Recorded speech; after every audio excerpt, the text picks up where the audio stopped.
All right, you guys, and here is Global Contemporary Day 3.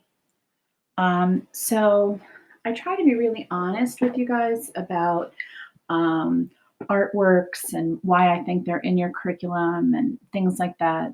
And I try not to, sugarcoat things or tell you something is important when I don't really think it is. And this is one of those pieces, one of the few pieces in your curriculum that, one, I don't understand why it's in there.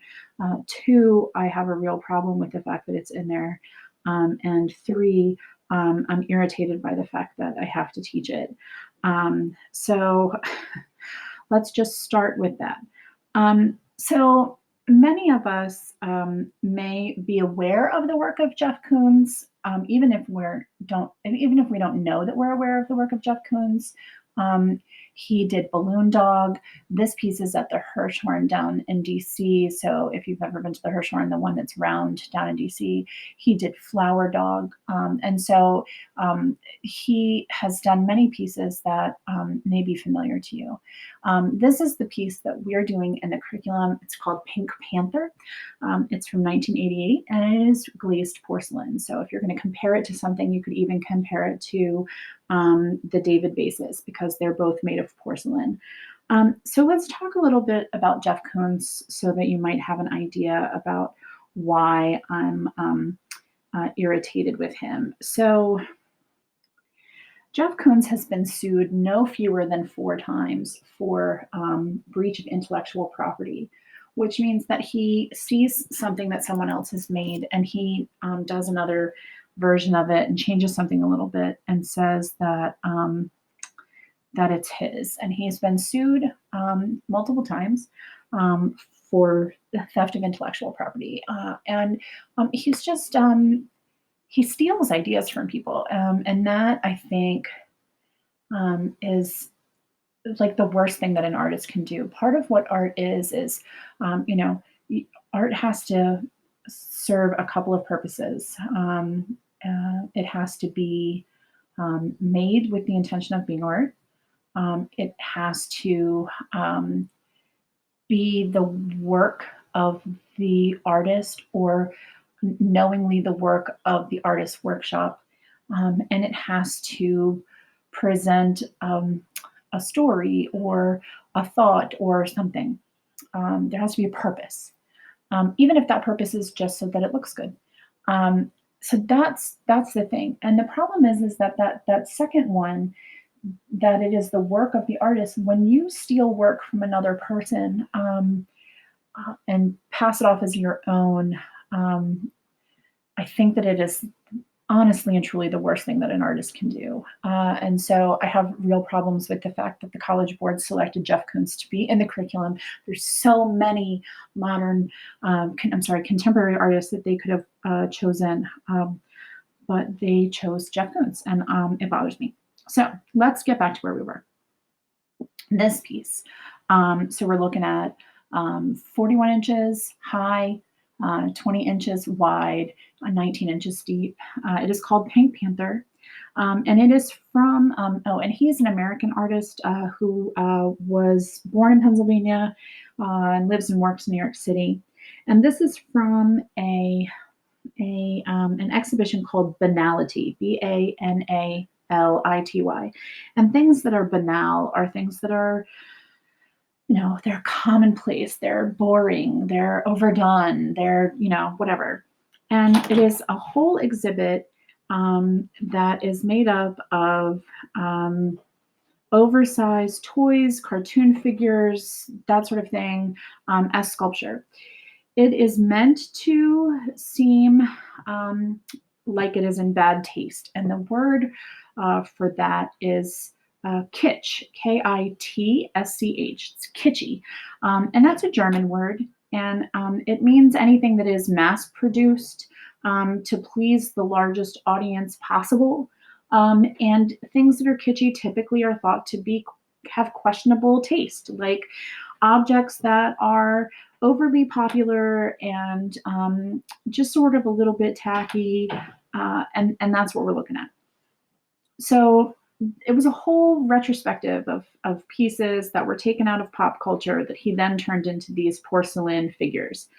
Um, the other reason that I'm not a fan of Jeff Koons is he says that his work is a commentary on celebrity or sexuality or commercialism or pop culture, but there's not really commentary in it. When you look at these sorts of things, there's no commentary there. This is a giant balloon dog. There's no commentary. He's not making a comment or a statement about, um, balloons or balloon animals or, it's just problematic. This is the front of the piece. And so, the argument is that this is not, and there's your word kitsch there, pop culture and kitsch. The problem is that most art critics and historians don't believe that Jeff Koons is making a commentary on sexuality or celebrity or commercialism or pop culture. He is trying to be part of those things. He is trying to make it more popular and more pop culture and more, and so it is just really um, it, it's tacky, is what many people believe. So this particular piece is part of that banality exhibit from the 1980s. Very highly polished, very colors that seem to belong in the 50s or 60s. It's seen here particularly with the mint green dress of the blonde girl. She's meant to look probably like Jane Mansfield, who was like a pinup girl, a bombshell girl of the 1960s. She has her head tilted as if she is looking at the viewer. Her hand is very carefully covering her breast. Her other hand is holding on to the pink panther, and his arm seems to be holding on to her, but his face seems sort of reluctant, and he just looks tired.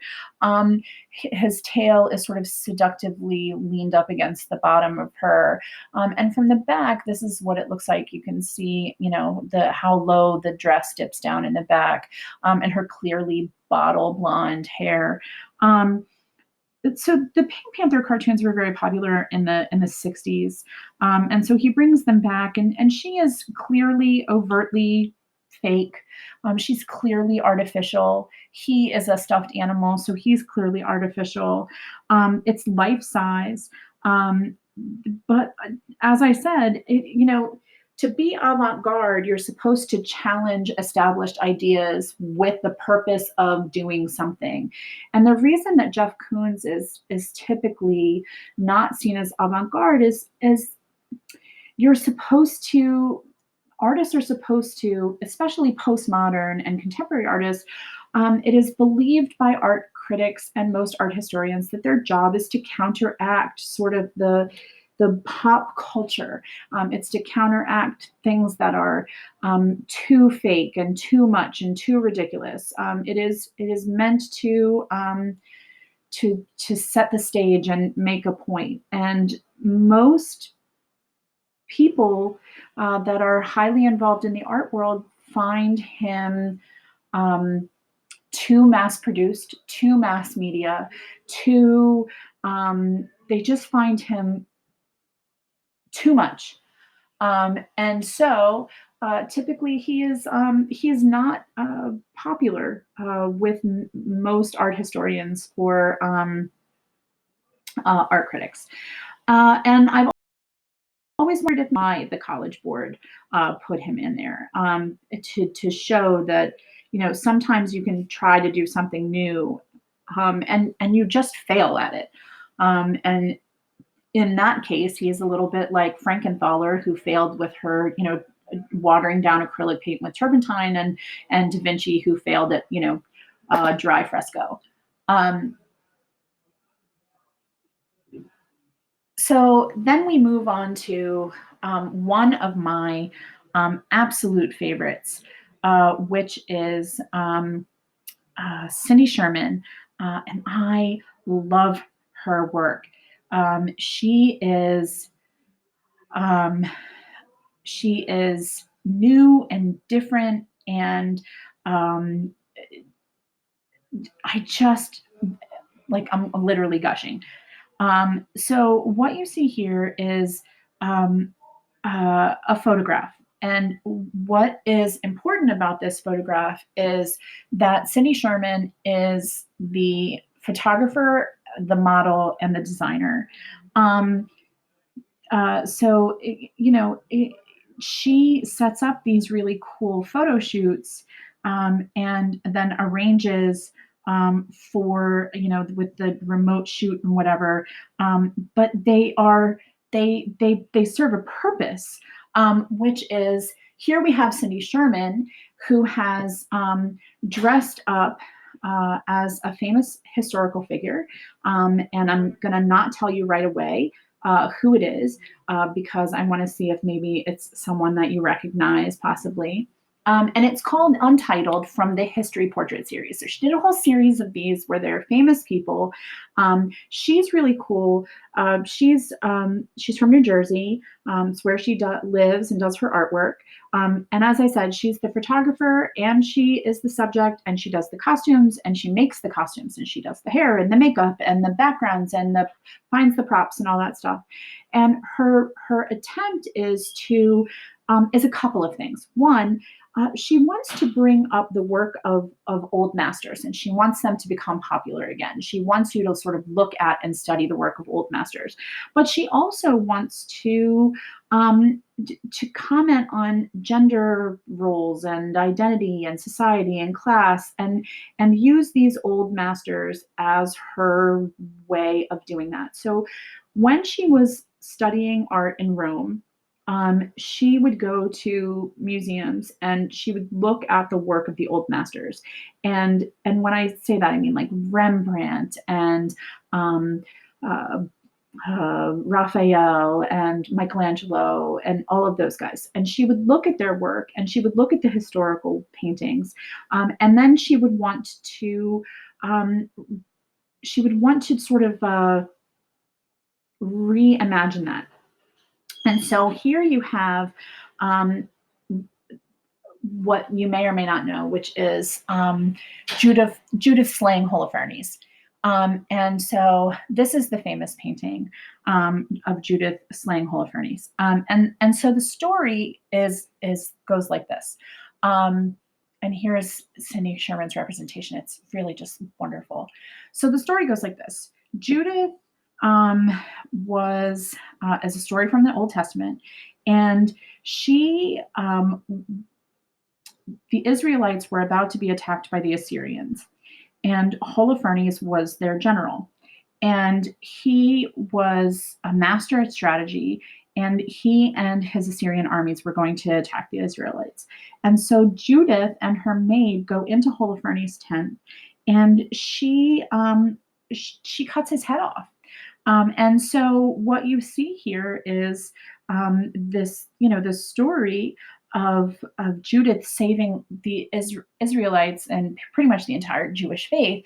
And here you see her, and her maid is always shown as old. She's always shown as very young, with the decapitated head of Holofernes and her knife.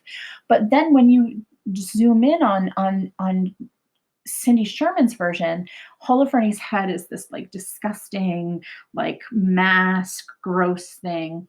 And her head, she made her makeup so that she just looks, her head looks sort of tilted to the side, and her face looks vacant. She's given herself those little perfectly cupid bow lips, and she has these beautiful fabrics, and so she is trying to sort of to show you she appears to have no emotional response to this murder at all. And so what are we looking at? So we're looking at this idea that the way we perceive ourselves, we perceive heroines or people of importance, we have a tendency to make women cliche, and we have a tendency in art to not really pay attention to the importance of women, um, more than just their story.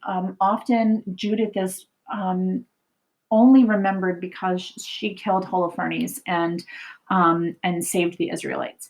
But it's when that story is told, it's rarely focused on the bravery that Judith had to have, the belief and faith in God that she had to have in that story, the idea that she believed that what she was doing was righteous. She becomes like a footnote to the whole story, and so what Cindy Sherman likes to do is she by making it sort of seem very vapid or very like Judith is just not even there. She becomes like this she disappears. Judith disappears behind the things that she created, the story that she created, and so thus Cindy Sherman reimagined many of these things and tried to show you, like, look at what you're looking at. But what's really cool about it is she in pointing this out, she makes you think like, well, she's got to be brave and she's got to be all kinds of things to be able to hold the head of this dead guy with this mask and with this knife. And like, so you think about who Judith is outside of just this picture, but also you come back to the Caravaggio picture. So she really is trying to point out the female that is important. She's trying to point out the historical event, and she's trying to bring you back to the old masters, all three of those things at one time. And what's interesting about Cindy Sherman is she says, please make sure that you remember that while I'm doing this, I'm not Judith, this is also not a self-portrait. It is not a self-portrait. It is a portrait of the event.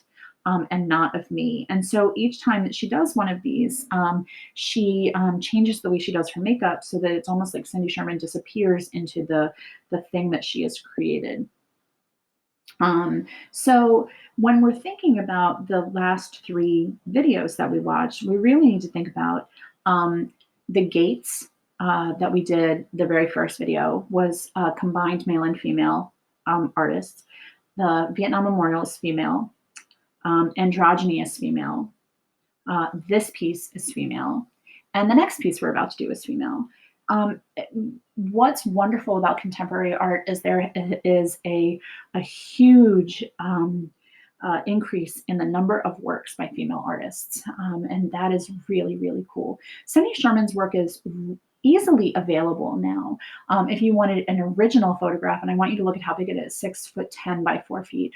An original Cindy Sherman photograph will cost you about $11,000-$12,000, but a signed lithograph piece you could probably get for about $1,000. So she is a working artist, but in the available monetary slot for most grown-ups that want to have an art collection. If only my husband liked Cindy Sherman, I could have one, but he doesn't like her face. It scares him a little bit. Moving on. This is our last piece for contemporary 1, 2, and 3. And this, I love, love, love, love, love this piece. So this is a piece called Dancing at the Louvre. And that is the Louvre in France. And if you had ever been to the Louvre, you would definitely be able to recognize that this floor is very Louvre-y. And you would know that this is the Madonna of the Rocks by Da Vinci. This is the Mona Lisa by Da Vinci. And this is the Virgin and St. Anne with the Christ Child by Da Vinci. So if you'd ever been to the Louvre, you would know that this piece is definitely in the hall with on the red wall. You would know that this piece and this piece are sort of the same size, but this piece is a quarter of the size of the other two, and they are not in the same room. So what we're looking at really is what we have called before a composite piece, right? We take a little bit of this and a little bit of that and a little bit of the other. So Faith Ringgold is a modern artist who works on canvas, but then takes her pieces and turns them into quilt pieces. So you're looking at, she painted all of that onto acrylic. Then she tie-dyed the outside edge, and she pieced the pieces of fabrics together, and then she quilted them. And this is part of a series, um, one of 12 quilts in this particular story, the French collection. And what's really cool about it is if you know anything about arts and crafts, you know that quilting is very much an African American skill that has been passed down generation to generation to generation. And you would also know that the quilting patterns and things that are sewn onto, or the way that quilts are pieced, was signs of the Underground Railroad during slavery time. And if you didn't know that, you should totally look it up, because quilts were an art form during slavery. Quilts were an opportunity to be artistic during the time of slavery. It was also a hidden symbol group for trying to help slaves escape. Real quilts are meant to be beautiful and useful. This is a quilt for artistic purposes only. But quilting is a very female activity. And it is also a communal activity. Women would gather together in what is often called a quilting bee, and they would open a big quilt, and they would work on stitching the quilted pattern into it once all of the pieces were put together. And it would be a way for women to gather and to be able to talk, and to be able to share ideas within their community, um, outside of the gaze of men and without men being involved, because it's a very female activity. And then young girls would begin to participate at a young age, bringing supplies to the women as they were sewing, scissors and things like that. And they would sit and listen to the stories that were being told. And then as they grew older, they would begin to participate in the quilting. So it was a very communal activity. It was a skill that was passed down. It was a maternal role. It was a domestic role. It was a historical role. Often stories of families would be passed down by oral tradition during quilting time. And it was a really important activity that took place both during the time of slavery and even into Reconstruction. And even I know that there are still quilting bees that take place to this day. And so it is still very much an important social aspect in some places. So what you have here is Faith Ringgold has invented a character. And the character that is invented here, her name is Willa Marie Simone. She is a young Black woman who is an American who moves to Paris in the early 1900s. Okay. And this is Willa, okay, right here in the blue. Okay, this is Willa's friend, Marcia, Marcia. And these are Marcia's three children. Okay. And this is a story of Willa who moves to Paris, makes friends with this woman, Marcia, and they go on adventures. And this one, Dancing at the Louvre, is the story of Willa and Marcia going to the Louvre with Marcia's three daughters and seeing the Mona Lisa, and then going to see, you know, other works by Da Vinci. But then when they get there, the girls, the three daughters, begin to dance. Thus, it's called Dancing at the Louvre. And she said, you know, and then the French had never seen anything like it, not even Da Vinci, not even the Mona Lisa. And the day that Marcia and I went to the Louvre, the three girls were the show. And how do we know that it says this? Because it's actually, if you look closely, sorry, you can see that there is text here, okay, in the border. And that's where the story of what's happening with Marcia and Willa happens. Now, why do I zoom in on this? Because this is Faith Ringgold painting another piece that she's doing. But what she does is she paints directly onto the fabric. So she paints this slightly impressionist version of the Madonna of the Rocks, this version of the Mona Lisa, this version of Saint Anne and the Virgin with baby Jesus. Then she has the text of the story printed here. She gathers up little scraps of fabric to do this, and then she tie dyes the back side. And so it's really beautiful. Now, Faith Ringgold is a New York born African American artist who keeps her studio still in New York City. And she's very popular even today. And we can compare this on a bunch of different levels. You could compare it with the Aztec tunic. You could compare it with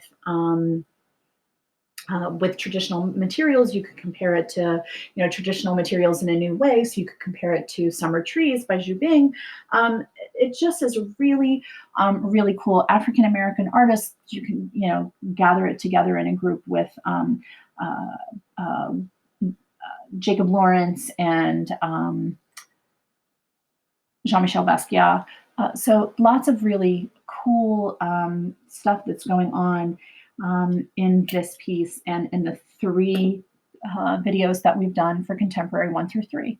And so that is the end of Contemporary 1 through 3. You'll have a Google form that you need to submit.